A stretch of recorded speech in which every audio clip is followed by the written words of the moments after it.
Eastbourne is a large town, seaside resort, and borough in the non-metropolitan county of East Sussex, on the south coast of England, 19 miles east of Brighton. Eastbourne is immediately to the east of Beachy Head, the highest chalk sea cliff in Great Britain, with a seafront consisting largely of Victorian hotels, a pier, and a Napoleonic-era fort and military museum. Eastbourne was developed by the Duke of Devonshire from 1859 from 4 separate hamlets. It has a growing population, a broad economic base, and is home to companies in a wide range of industries. Though Eastbourne is a relatively new town, there is evidence of human occupation in the area from the Stone Age. The town grew as a fashionable tourist resort largely thanks to prominent landowner, William Cavendish, later to become the Duke of Devonshire. Cavendish appointed architect Henry Currie to design a street plan for the town, but not before sending him to Europe to draw inspiration. The resulting mix of architecture is typically Victorian and remains a key feature of Eastbourne. As a seaside resort, Eastbourne derives a large and increasing income from tourism, with revenue from traditional seaside attractions augmented by conferences, public events and cultural sightseeing.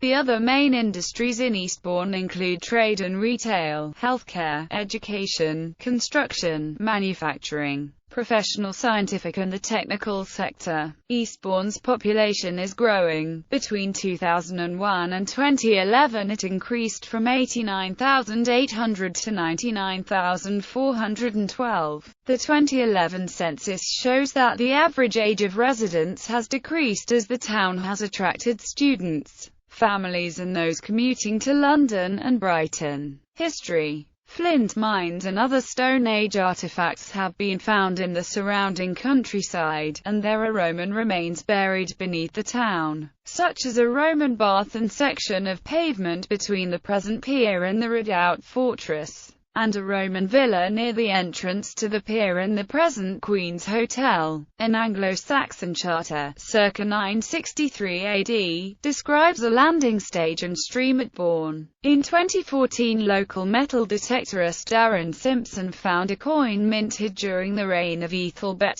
II of East Anglia, in a field near the town. It is believed that the coin may have led to Ethelbert's beheading by offer of Mercia, as it had been struck as a sign of independence. Describing the coin, Christopher Webb, head of coins at auctioneers Dix Noonan Webb, said, "This new discovery is an important and unexpected addition to the numismatic history of 8th century England. It sold at auction on the 11th of June for £78,000. In 1793, following a survey of coastal defences in the southeast, approval was given for the positioning of infantry and artillery to defend the bay between Beachy Head and Hastings from attack by the French.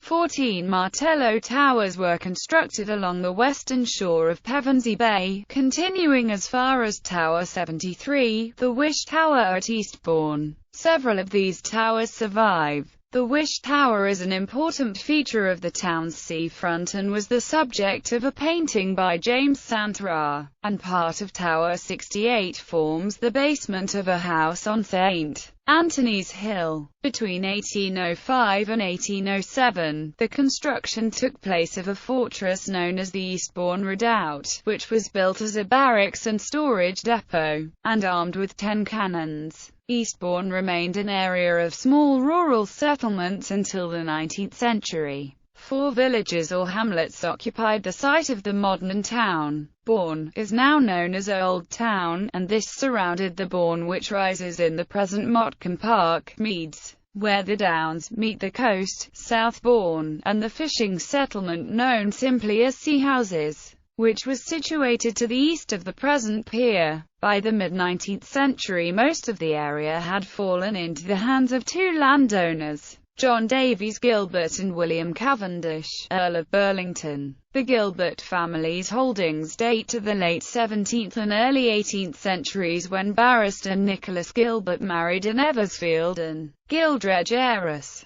In 1752, a dissertation by Dr. Richard Russell extolled the medicinal benefits of the seaside. His views were of considerable benefit to the south coast and, in due course, Eastbourne became known as the Empress of Watering Places. An early plan, for a town named Burlington, was abandoned, but on 14 May 1849 the London, Brighton and South Coast Railway arrived to scenes of great jubilation. With the arrival of the railway, the town's growth accelerated. Cavendish, now the 7th Duke of Devonshire, hired Henry Currie in 1859 to lay out a plan for what was essentially an entire new town, a resort built for gentlemen by gentlemen. The town grew rapidly from a population of less than 4,000 in 1851 to nearly 35,000 by 1891. In 1883, it was incorporated as a municipal borough. A purpose-built town hall was opened in 1886.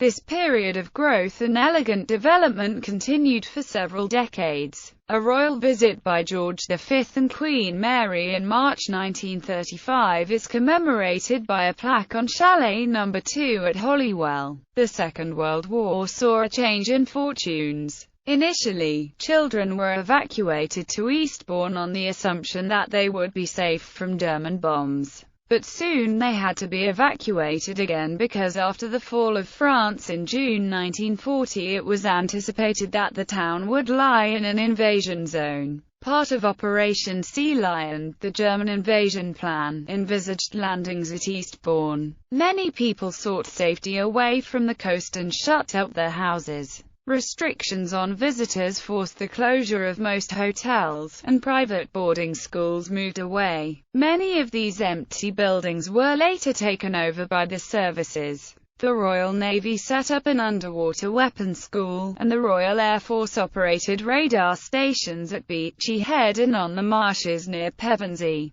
Thousands of Canadian soldiers were billeted in and around Eastbourne from July 1941 to the run-up to D-Day. The town suffered badly during the war, with many Victorian and Edwardian buildings damaged or destroyed by air raids. Indeed, by the end of the conflict it was designated by the Home Office to have been the most raided town in the southeast region. The situation was especially bad between May 1942 and June 1943, with hit-and-run raids from fighter bombers based in northern France. In the summer of 1956 the town came to national and worldwide attention, when Dr. John Bodkin Adams, a general practitioner serving the town's wealthier patients, was arrested for the murder of an elderly widow. Rumors had been circulating since 1935 regarding the frequency of his being named in patients' wills and the gifts he was given. Figures of up to 400 murders were reported in British and foreign newspapers.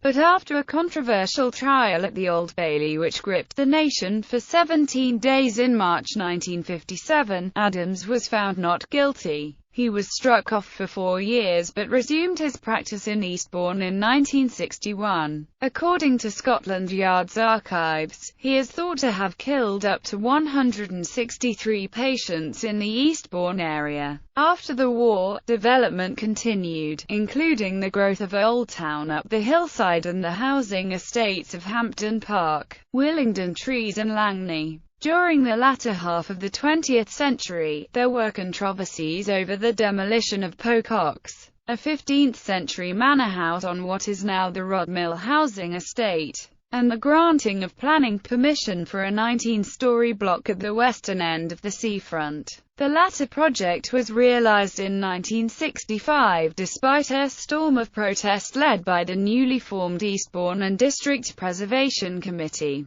which later became Eastbourne Civic Society, and was renamed the Eastbourne Society in 1999. Local conservationists also failed to prevent the construction of the glass-platted TGWU Conference and Holiday Centre, but were successful in purchasing Polegate Windmill, thus saving it from demolition and redevelopment. Most of the expansion took place on the northern and eastern margins of the town, gradually swallowing surrounding villages. However, the richer western part was constrained by the Downs and has remained largely unchanged. In 1981, a large section of the town centre was replaced by the indoor shops of the Arndale Centre. In the 1990s, both growth and controversy accelerated rapidly as a new plan was launched to develop the area known as the Crumbles, a shingle bank on the coast to the east of the town centre. This area, now known as Sovereign Harbour, containing a marina, shops, and several thousand houses, along with luxury flats and apartments, was formerly home to many rare plants. Continued growth in other parts of the town, and the taming of the central marshland into farmland and nature reserves, has turned Eastbourne into the centre of a conurbation, with the appearance from above of a hollow ring. Currently under review is the demolition of some of the town centre, to extend the existing Arndale shopping centre, and the adaptation of several existing roads to form an inner ring road. In 2009 the new Town Arts Centre was opened abutting the listed Congress Theatre built in 1963. Eastbourne Local History Society. The Eastbourne Local History Society was founded in 1970. It is a charitable, not-for-profit organisation in the United Kingdom whose objective is the pursuit and encouragement of an active interest in the study of the history of Eastbourne and its immediate environs and the dissemination of the outcome of such studies. As the major landowner, the Cavendish family has had strong connections with Eastbourne since the 18th century. The current president of the society is William Cavendish, Earl of Burlington, containing over 1,500 articles about the history of Eastbourne. The Society's index journal, the Eastbourne Local Historian, is the major historical resource for the town and has been published quarterly since its inception in 1970.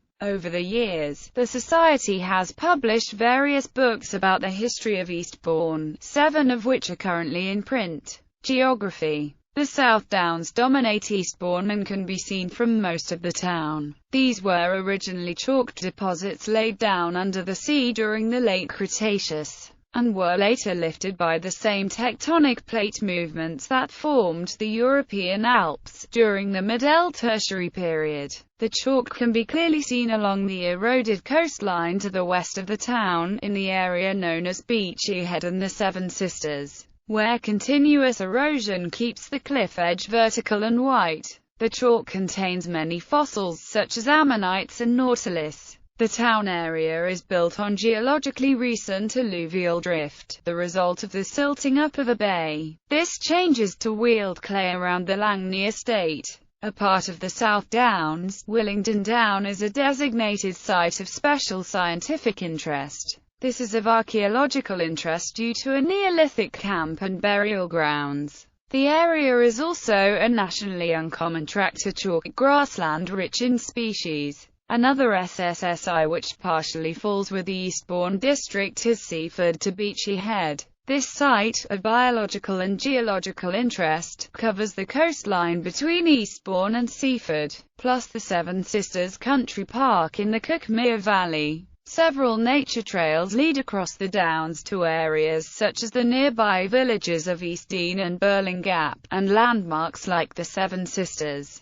Belt Out Lighthouse and Beachy Head. Districts. Eastbourne's greater area comprises the town of Polegate, and the civil parishes of Willingdon and Jevington, Stonecross, Pevensey, Westham, and Pevensey Bay Village. All are part of the Wealden district. Within Eastbourne's limits are Langley, Langley Rise, Shinewater, Kingsmere, Langley Village, the Marina, Langley Point, Hampton Park Village, Willingdon Trees, Wingney Farm, Ratton. Inner areas: Rodmill, Ocklinge, Seaside, Bridgemere, Roselands, Downside. Town Centre, Little Chelsea, Meads, Holywell, Old Town, Upperton, Sovereign Harbour, North Harbour, South Harbour. There was a community known as Norway, Eastbourne in the triangle now bounded by Watling Road, Seaside and Lothbridge Drove, the name being a corruption of Northway, as this was the route to the north. The area is now a housing estate, and the only evidence there was a Norway or a Norway Road and a local church whose sign reads, St. Andrew's Church, Norway. The former fishing hamlet of Hollywell was situated by the cliff on a ledge some 400 yards to the southwest of the public garden known as the Hollywell Retreat. It was approached from what is now Hollywell Road via the lane between the present Helen Gardens and St. Bede's School, which leads to the Chalk Pinnacle, formerly known locally as Gibraltar, or the Sugar Loaf. The ground around the pinnacle was the site of lime kilns also worked by the fishermen. The fishing hamlet at Hollywell was taken over by the local water board in 1896 to exploit the springs in the cliffs.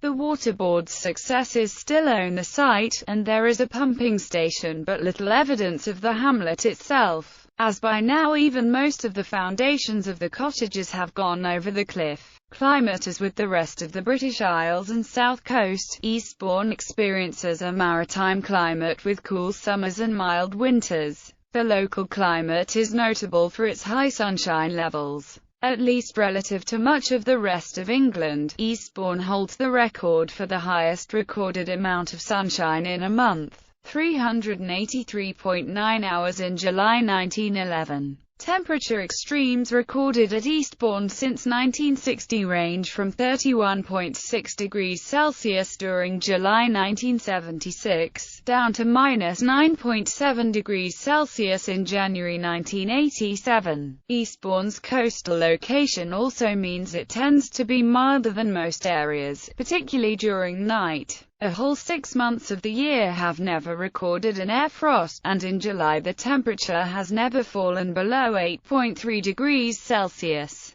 All temperature figures relate to the period 1960 onwards. The Köppen climate classification subtype for this climate is CFB. Governance. Eastbourne Borough Council is responsible for local governance, with representation provided by 27 councillors from 9 wards, with elections to the council being held every 4 years. The 2015 election resulted in a council made up of 18 Liberal Democrat and 9 Conservative councillors. The council operates out of a Victorian town hall designed by W. Tadman Folkes, and built between 1884 and 1886 under supervision of Henry Currie, the Duke of Devonshire's architect. East Sussex County Council has responsibility for education, libraries, social services, civil registration, trading standards and transport. Out of the 49 seats, 9 are filled by the Eastbourne wards.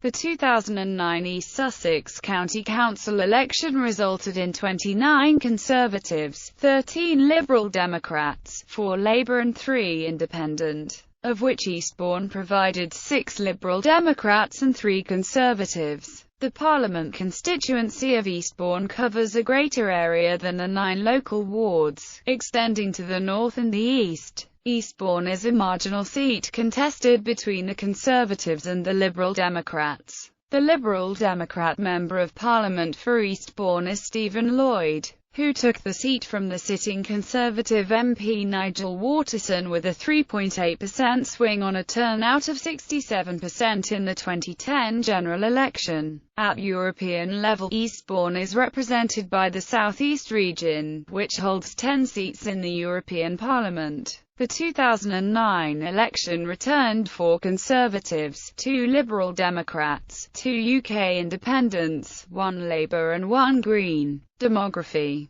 Whilst the overall population of Eastbourne is growing, the age profile is dropping as younger people move into the town. Ethnically, the town is 93.7% white, with small minority groups including Chinese, and white minority groups from other countries in Europe. The 2001 census indicated that the largest non-white ethnic group were Chinese. Studies conducted by the local council in 2008 indicated that there has been a growth in people arriving from Eastern Europe, particularly Poland. Unemployment in Eastbourne is below the national average 4.1% compared to 4.4% for England and Wales. The percentage of economically active people increased between 2001 and 2011.